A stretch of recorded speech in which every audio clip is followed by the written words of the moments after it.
And Yeah. there is always one question I also ask though at the end of the podcast. Uh-oh. Uh, So yeah, it is at the ideation stage. If you're not including your privacy officer in that conversation as well, you're also going to be in a hot water in the long term. So it is an ideation, right? Just like any product, though, I would say that the further left you can put security in, obviously we all know this by this point, the better. And then as soon as you start in the development, as soon as you have the initial beta version, you should be pen testing that or conducting the vulnerability scans of that AI chatbot.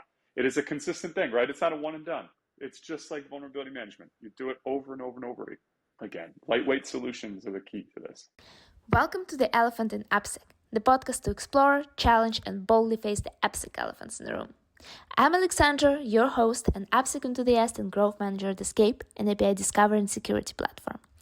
Today, I have two incredible guests with me, Ante and Benjamin. Ben is the CISO at Duck Creek Technologies, an insurance SaaS provider supporting the end-to-end insurance process for many of the world's largest carriers. A former US Marine Corps captain, Ben transitioned into cybersecurity leadership in 2016, leading cyber technology risk management at Brown Brothers Harriman before taking on his current role where he oversees cybersecurity, privacy, and IT infrastructure strategies. And he is the CTO and co-founder of SplxAI, a platform for automated and continuous red teaming of conversational AI. Before launching SplxAI, Ante managed teams of 40-plus engineers and delivered over 50 successful projects for global brands like Ford and GM. Both Ben and Ante are passionate about sharing their knowledge, frequently speaking at conferences and on podcasts to help others learn from their extensive experience. Quick special announcement for the Elephant and AppSec. In November, we're hosting the first Elephant and AppSec virtual conference. Join us and hear from speakers who aren't afraid to share their strong opinions. But now, back to this episode. In this episode, we discuss how is the rise of AI challenging the traditional way of securing systems, whether AI chatbots are a security disaster waiting to happen, or if they can be built securely, and of course the crucial steps to ensure AI chatbot security, and much more. If you're curious about the CISO's view on AI security or managing the complexities of multi-language chatbots, this episode is for you. Dive right in. Hi Ben, hi Ante. I'm super excited to have you on a podcast today, and thanks a lot for joining and finding the time to chat with me about one of the also kind of hot topics right now, because AI was being a hot topic for at least the last 1.5 year now, and because of that, there were a lot of products that were actually created on the top of that, like AI chatbots that actually need to be, secure, and they need time actually for people to understand how they work and what's important. And I guess, yeah, for both of you come from different backgrounds. And you're a CTO, Ben, you're a CISO, so both of you have a different perspective, how challenging is the technology, how hard it is to secure.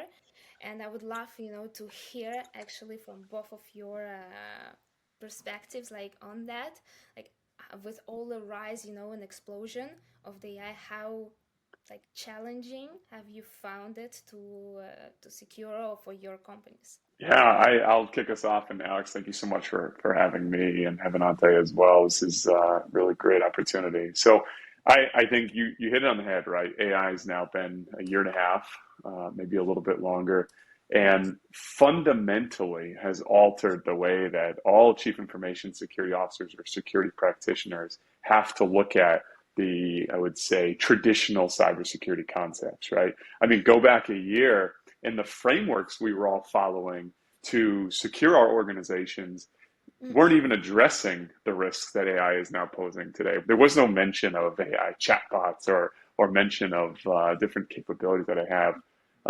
So flat out, the bottom line is it's fundamentally altered the way we have to look at this. Um, the threats themselves, as I'm sure you are aware, and your listeners are aware, is the more. So we've always said, and I've said this over the last several years, there's a growing sophistication of cyber threats. Well, that is now even more prevalent today than it was a year and a half ago, right? As AI has become more sophisticated, so hasn't the complexity of the different threats we're seeing.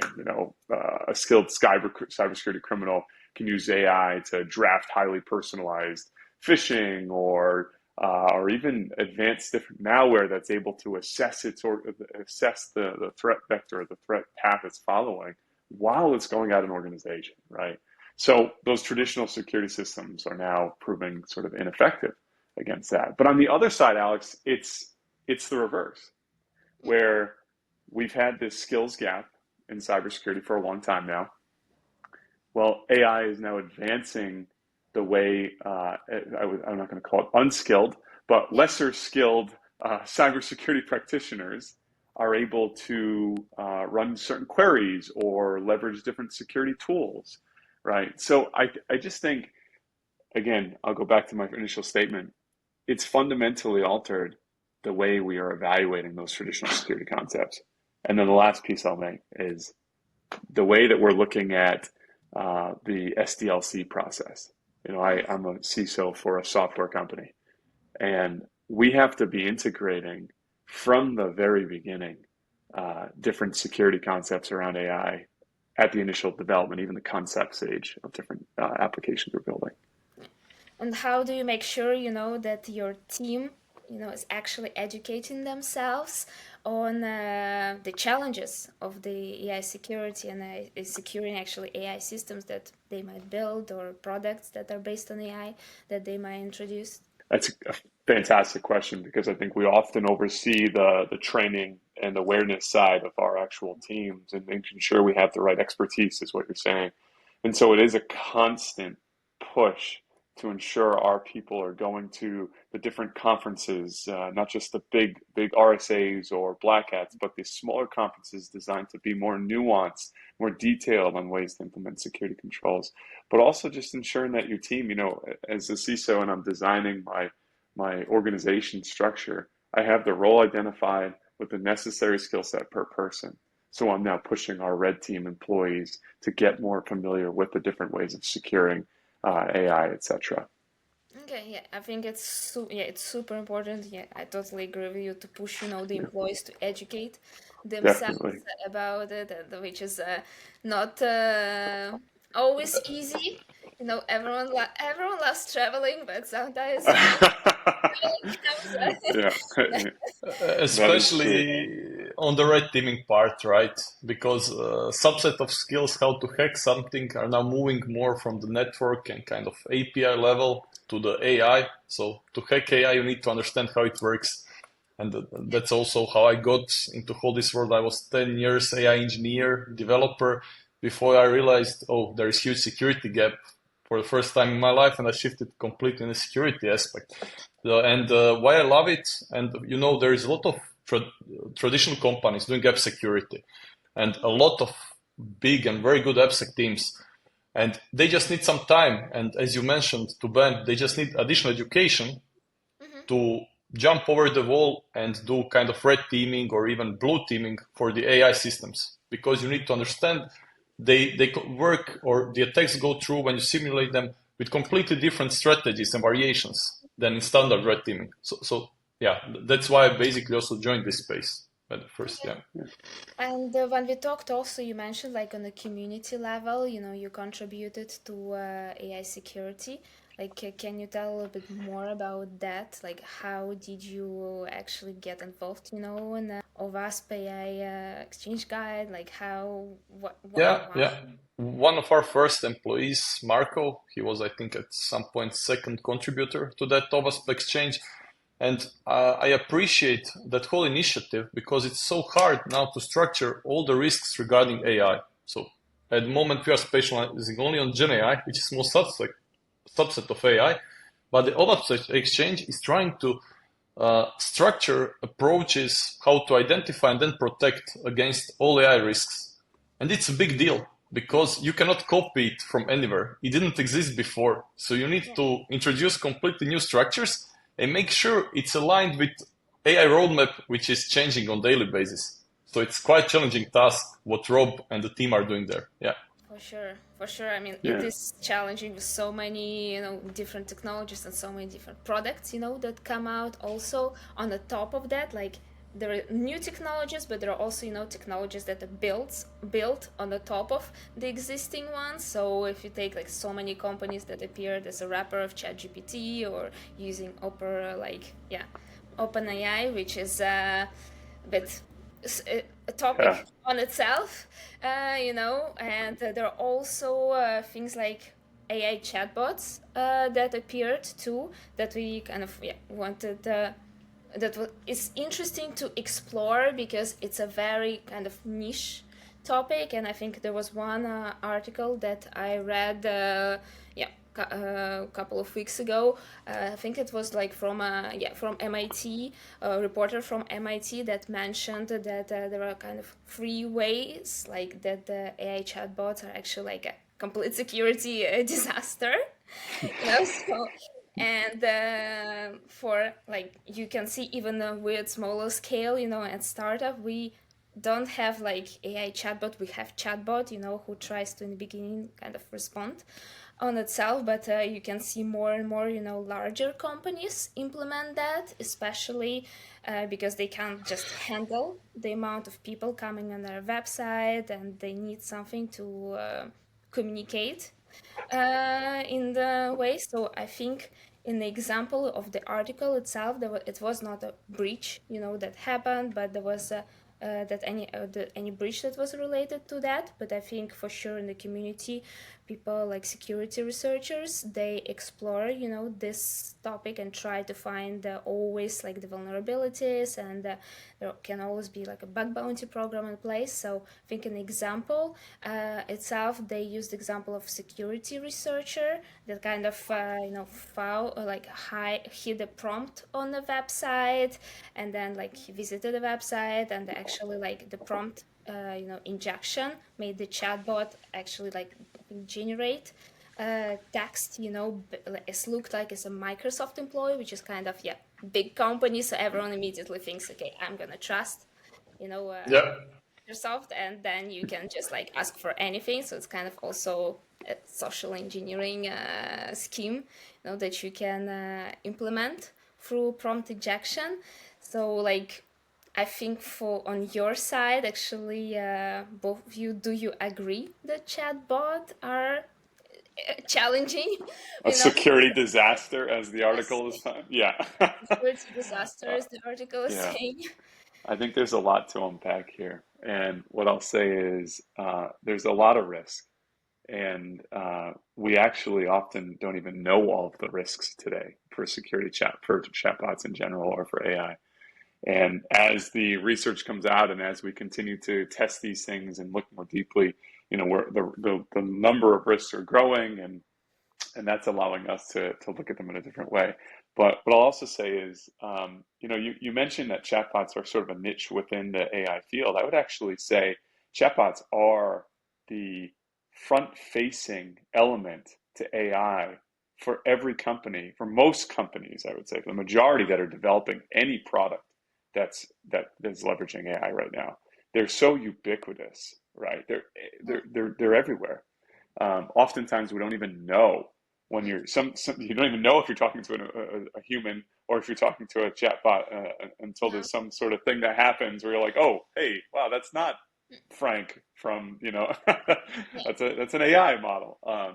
So I would say, do I agree that it's a security disaster?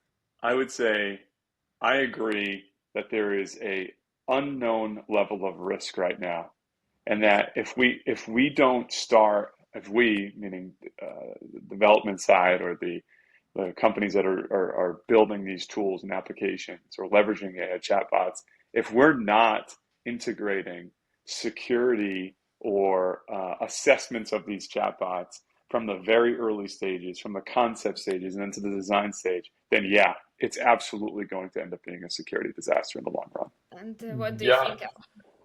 Yeah, I like your word, trust at some point. For the phishing and social engineering, in that same example, you mentioned a few times Microsoft and trust. And often chatbots from the big companies, trusted companies, are let's say, perceived as trusted ones by their users, right? And that's exactly one of the first chatbots we had for the red teaming now, I don't know, 8 months ago, was insurance chatbot, which was really verified chatbot on the WhatsApp of that insurance company. So user speaks like, they talk with a regular agent from that insurance, and they have high trust because it's top insurance, let's say, in that region. And what we were able to do is very simple social engineering phishing attack. Just putting QR code online saying, scan this QR code and get 50% discount for your vehicle insurance. Average user, of course, scans it. Come on, it's a huge thing to get 50% discount. Then they go into the chatbot, and by scanning QR code, WhatsApp has this attack vector of ingesting first message while redirecting. So we ingested invisible jailbreak, so user didn't notice anything, and the chatbot was asking, what's your name, which vehicle you are driving, what's your current insurance policy number, and at the end offering a user a link, click here to claim the discount. And once user clicked on that link, we did one example that user data and whole conversation leaked out.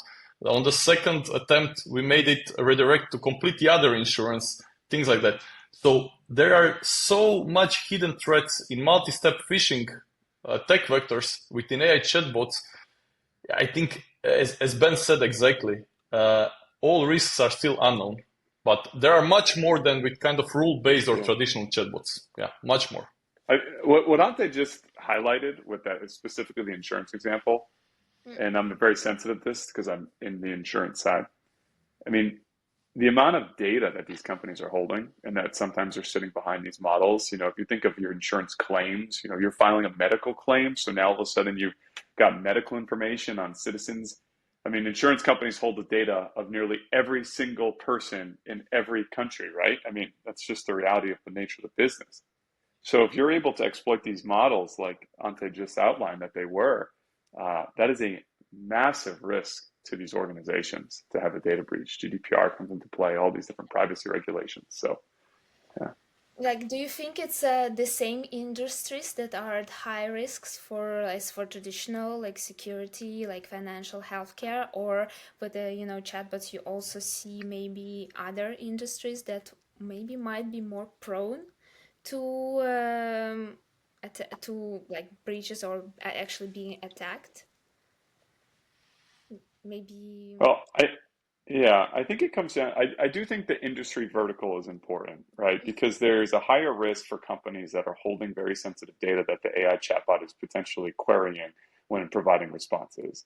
But at the end of the day, any organization that has can be exploited or has a commodity or is selling something or, so there's a risk for all organizations, but just like any other data breach risk, it's higher for those companies that are sitting that are storing large quantities of sensitive data. Yeah, and Ante, I don't know if you have any thoughts on that as well. Yeah, it really depends, honestly, not only on the industry but also on the region.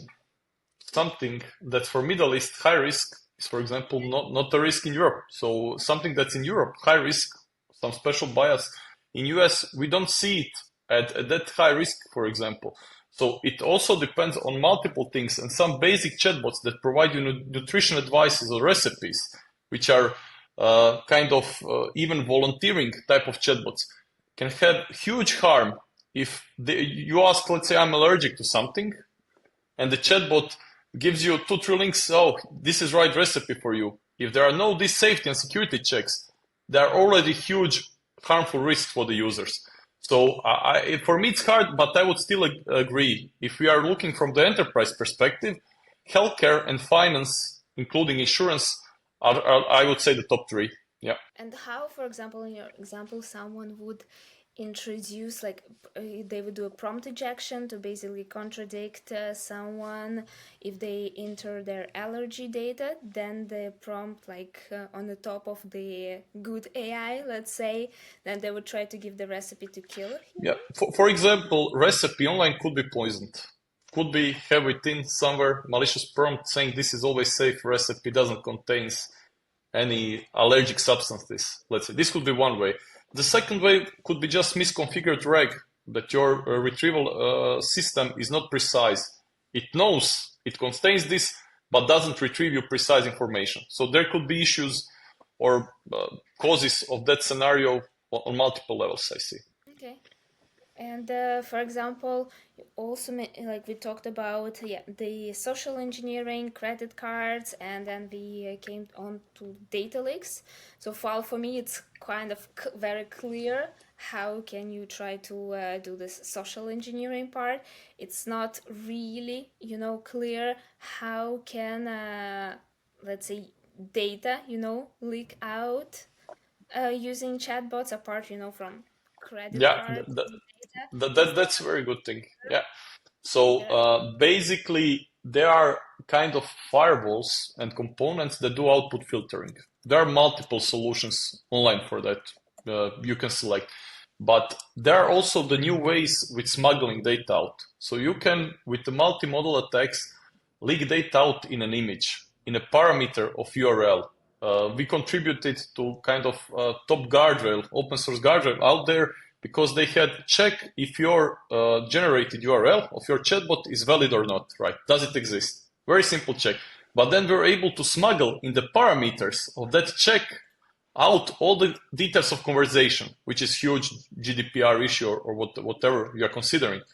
So there are now really advanced ways of smuggling out such information. And I think the AI firewalls at this moment are not yet ready, cannot detect all of this, but they have to improve a lot to prevent such issues. Yeah. Okay. And what would be, the ideal solution to prevent such issues? Yeah, I see it two ways. You need to do it proactive. You need to scan for those risks, right? Even if at this point in time you have a feature, you want to go out with such kind of chatbot or product, you have option to scan it before deploying to production for the risk. Do the batch scanning, attack simulation, understand which risk you have. So then you can decide, I accept those risks, I mitigate it over some period of time with different measures. And second part, which is really hard, is real-time protection, right? With the real-time protection, this is kind of input and output filtering. You mitigate it that you, in real time and even in the streaming, detect that the content is malicious and block it. But it's really, really hard, honestly, at this point of time in the AI industry to precisely block all the content without disabling features of the chatbot. Because if you have too aggressive protection, it's not good. You are disabling core features of the chatbot. So honestly, I see now, for example, things we are doing much more concrete in the industry to detect the risks on time, while for the real-time protection, I don't see yet kind of solutions that are bulletproof and not aggressive. That's just my take on that, yeah.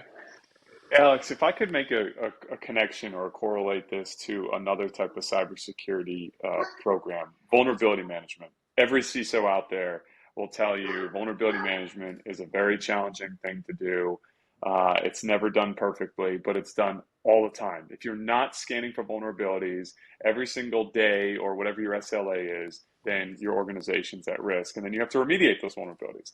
So penetration testing, vulnerability scanners such as Qualys or Tenable or whatever it may be, has to regularly occur on your infrastructure and on your software. A tool that is able to conduct penetration testing or vulnerability assessments on an AI chatbot is necessary now to be part of a CISO's tech stack. Because all it is, in the simplest terms, is vulnerability management for your AI chatbots. That's what this is. And that's how we protect these things. That's the proposed solution moving forward. Yeah, I mean, I think I totally agree with you that the vulnerability scan is the way to go rather than runtime protection, especially like you mentioned in the beginning, like we don't know yet all the risks Exactly. that might do, so you can't secure also sometimes which you can't know, can't see, and like the vulnerability scanning is one thing, but if we consider like AI chatbot as a system, maybe do you think it's vital to document every part of the system, have all the It's important to understand it. Yeah. I like always to take, Alex, your sentences, because you said you need to understand something that you can test, right? Same with AI chatbot. The first step of every security scan is understanding exactly like you asked, what's the system behind that. So you need to understand exactly which version of LLM, for example, of mixture of different LLMs is used in behind. What is the architecture? What additional plugins does this chatbot have? And when you have all this information, then you start a risk assessment in terms of simulation of different attacks. So That's right. that's the starting point, what you asked now. Yeah, exactly. I wholeheartedly agree. This has become, it's almost like you have to everybody does data maps, right? For all your core systems, you have to have a data map. You need to have a data map tied to that AI chatbot, because what data is it accessing? Where is it pulling from? Where is it storing? Where are the queries that are being entered into it going, right? If I put my sensitive stuff in, where does that get stored? Yeah. So again, it's another system. It's another part of the infrastructure. It's another part of our environment. Yeah. And how do you think someone should prioritize understanding, all of us and implementing, scanning and everything? Like, because should it be done, right at the ideation stage when someone in the company, let's say, think, okay, let's implement a chatbot. How should they start doing that? Yeah, Approach. I think fantastic. Another great question, and I alluded to it previously, and I'll just give a real example of my organization. As soon as we started thinking about creating a product that had AI ML or the chatbots associated with our claims product, for example, we involved the security. We actually stood up an AI committee that includes my lead security architect and a few security engineers. So yeah, it is at the ideation stage. If you're not including your privacy officer in that conversation as well, you're also going to be in a hot water in the long term. So it is an ideation, right? Just like any product, though. I would say that the further left you can put security in, obviously we all know this by this point, the better. And then as soon as you start in the development, as soon as you have the initial beta version, you should be pen testing that or conducting the vulnerability scans of that AI chatbot. It is a consistent thing, right? It's not a one and done. It's just like vulnerability management. You do it over and over and over again. Lightweight solutions are the key to this. Yeah. And for example, how should you prioritize? Let's say there is a vulnerability to that. How should you prioritize fixing versus all other tools that are? Oh, this is a theoretical question now. This is kind of unfair. As a CISO, I'm going to take the vulnerability and we're going to risk assess it. And depending on that, aligned to all the other risks we have open, we would address it, right? If we're spilling PII data through this AI chatbot, I think we're going to have to fix it that day. But if we're able to make the chatbot call itself a new name or something silly, then that's probably lesser priority. So it's like any other risk assessment you'd conduct. And no, but one more point. It's great to hear that companies have such good structure that they invite security teams and connect AI with security dots immediately. But I imagine also the cases when there is no such culture or enterprise is that big that in 100 different departments, people are just building AI chatbots because it's becoming commodity. And then obviously in a kind of security part of your company, you need to have tools to detect chatbots and different things. Either it's called shadow AI or something else. Yeah, it's not important. You need to have the tools or the process to detect every such application that contains AI, be it chatbot or be it something similar, to be able to perform later the assessment, right? So, but if you have such great culture and smaller company, then this is the best way to do it. Yeah. Yeah, I think culture is super important. Like having a focus on the security culture is a super important part of actually integrating security in a CLDLC and actually building secure products, from the start, and making sure all the teams are actually come to you as a security team and tell, okay, we want to do this or that. Is it okay from this, security perspective?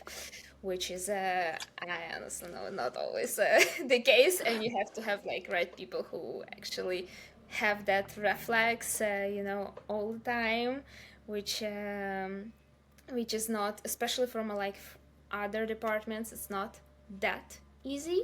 And actually, we talked as well about social engineering before, but how can you detect, that you're talking to human or actually, AI, or how can you maybe realize, or maybe you're talking, to the AI chatbot that was injected with a prompt, Like, how can you try to differentiate it, as a regular user? Yeah, so I would immediately jump it into future, just to be more straight.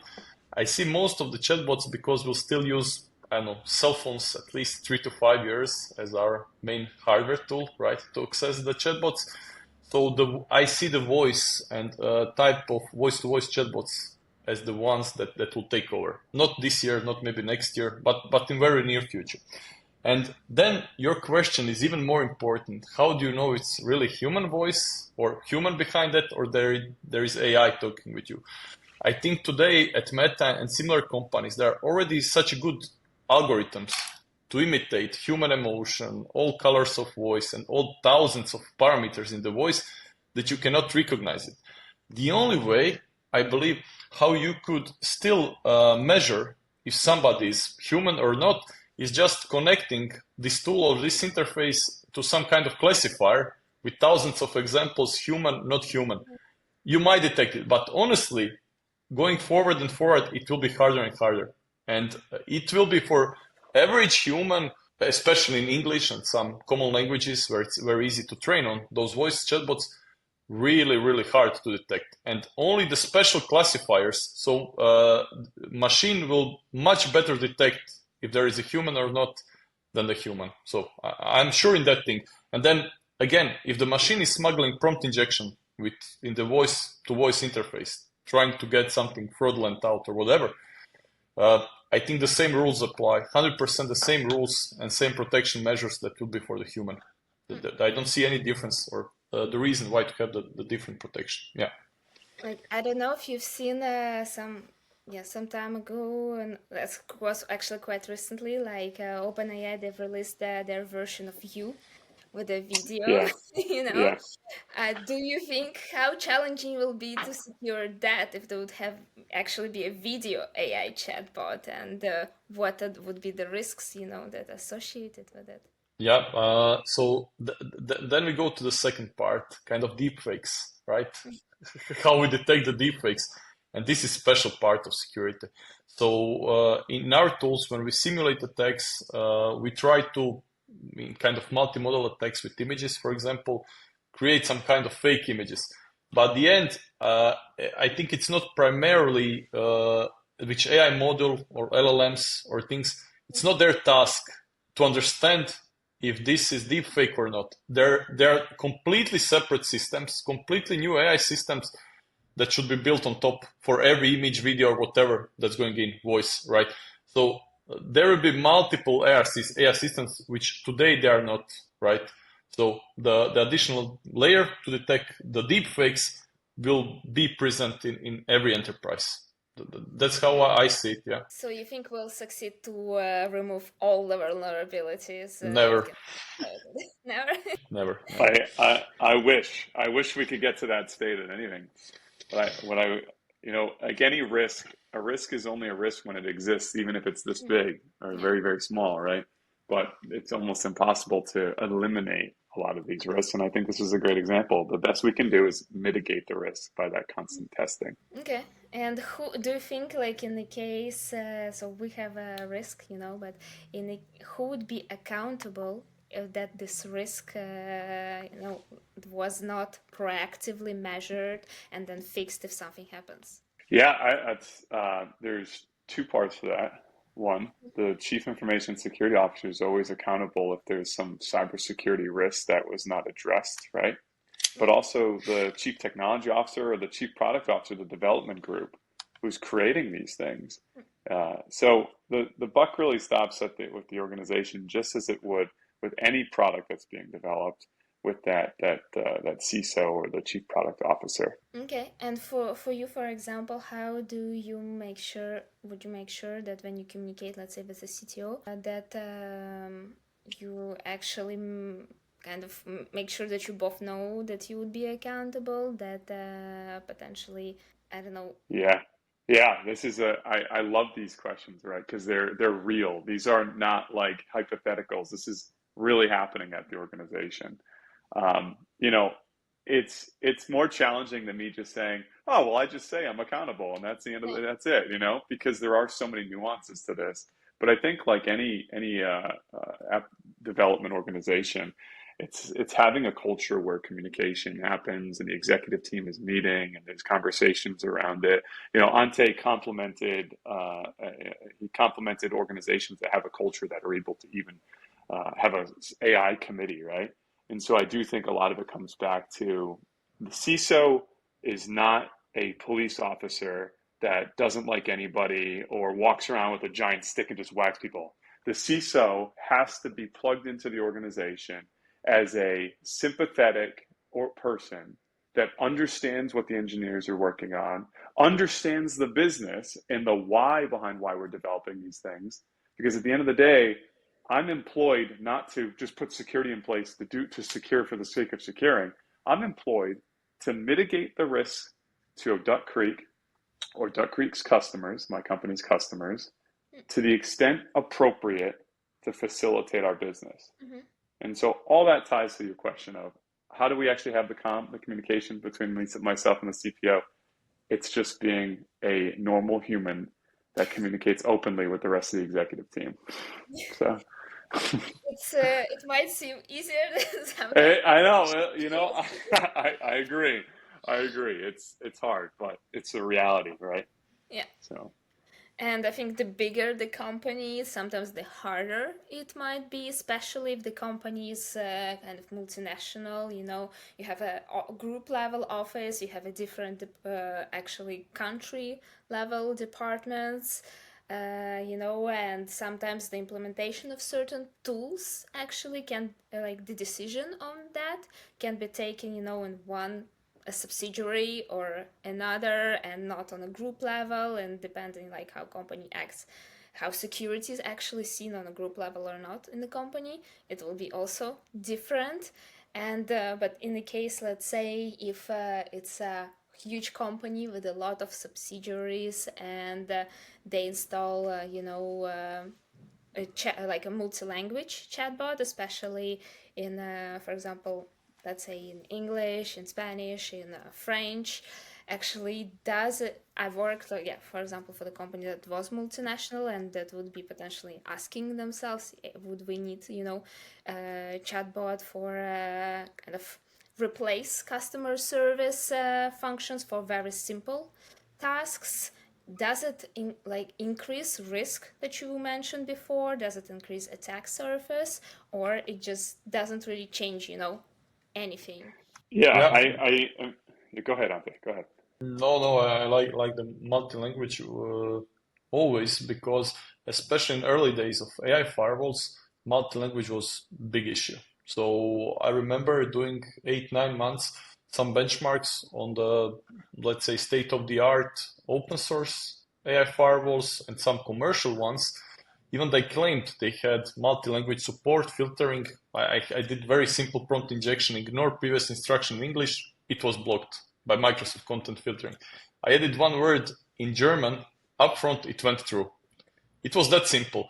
If I see what now happened in last 8-9 months, it improved significantly. This is one of the variations that still works solid, for example, for me as a attacker, as a red teamer, but it's improving so quickly. And this is, I think, one of the issues that will be solved easier than the other risks. So I see it at the beginning, it was a huge issue. It was the biggest tech variation that we used. Now it's already much better. I see multi-language as an attacking surface in, let's say, 1 to 2 years from now, being not completely solved, but being 99% more secure. So that's a great question. We had a lot of issues in the early days of AI firewalls, but I see that one as a solvable issue, really. And would you be more cautious, for example, if someone want to focus on implementing open source AI security chatbot? Because I think maybe some, I don't know, people would love to work on a open source project like that. How would you, in this case, would you actually trust the solution like that the right security practices were implemented, or not at all? Yeah, it's I'll be very quick. It's hard to check the code and what's behind, how it's built, right? So the only way for me to trust is to have some kind of testing framework or certificate based on some trusted methodology that did a huge sample of testing and that proved there are these few risks, right? There is the only way, no matter if it's open source or commercial. From my perspective as CTO, it doesn't make a huge difference. Yeah. I don't know, Ben, what's your opinion?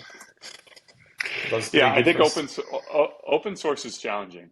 Open source is challenging for companies outside of AI, right? When you're leveraging it. And so yes, it has additional risks to it. But again, and I say this a lot when I have these different conversations, but everything in security that we do, and regardless of the size of the organization, to go back to your original point, everything should be turned into a process or a procedure to address the risk. And so I would have the same process in place to address the risk of security vulnerabilities in open source code or development that I would to have in place for internally developed code or engineered capabilities. So it all comes down to following a consistent process of evaluation to determine your level of risk.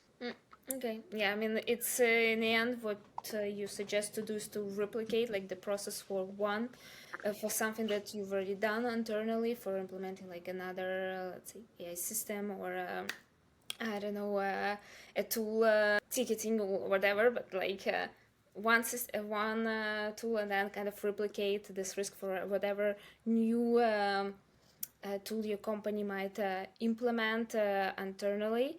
And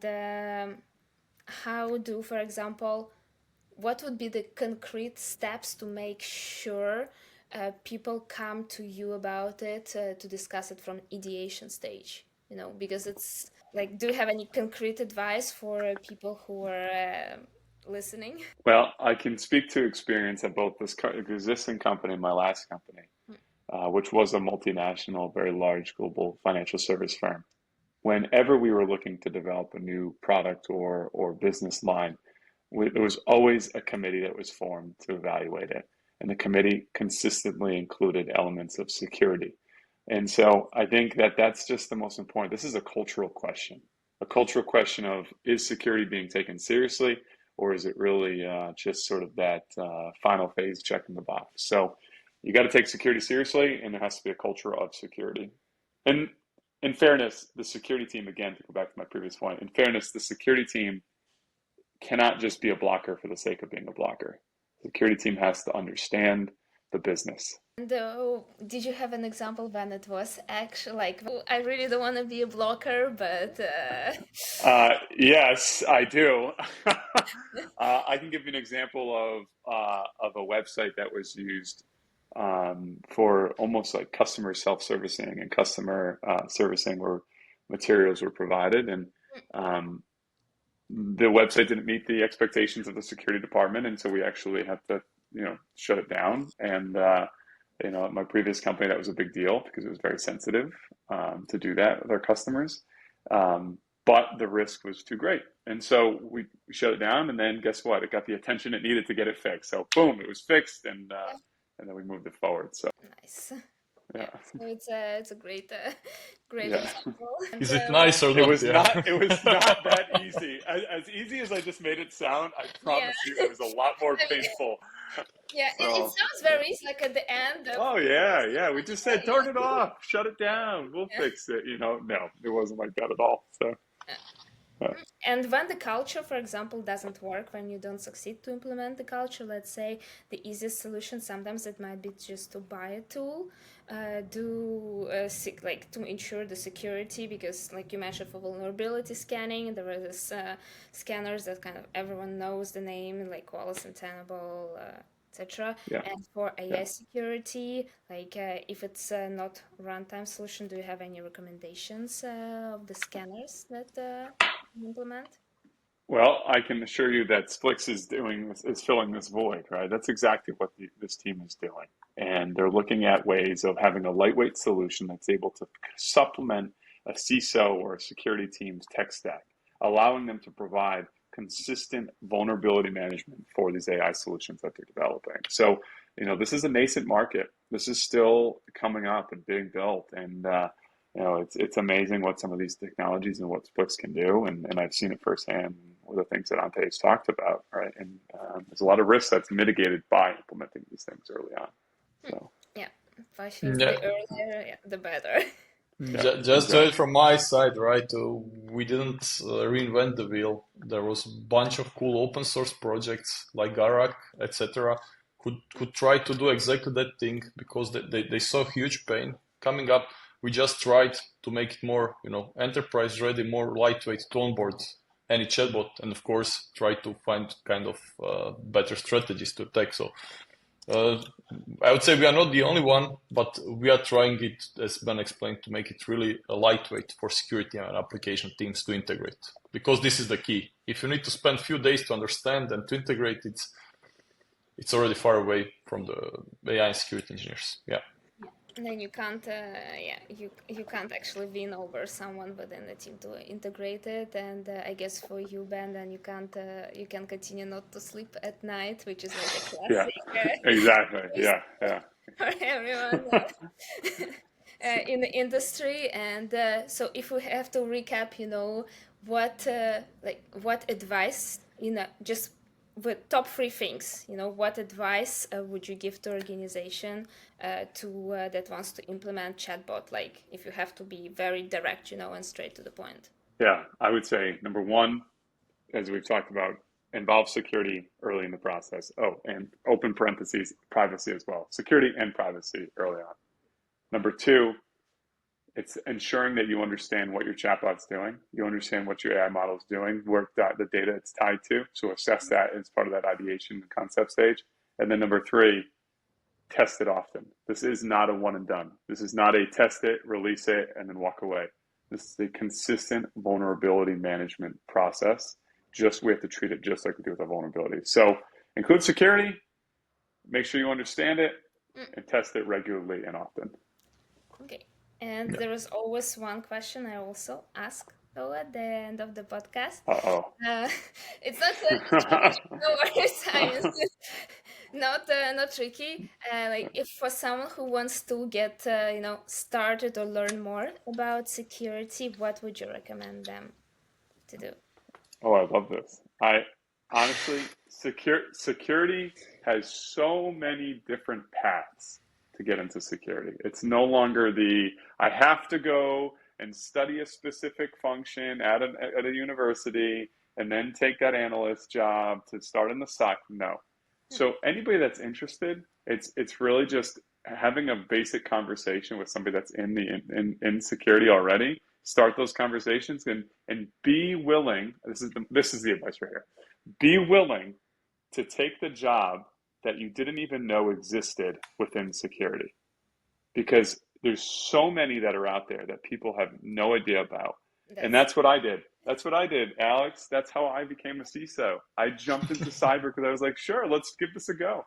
So be willing to do the things you didn't even know existed. Yeah, I would agree with Ben. Definitely. I jumped in the same shoes, and my advice would be very similar, since I'm from offensive side, red team.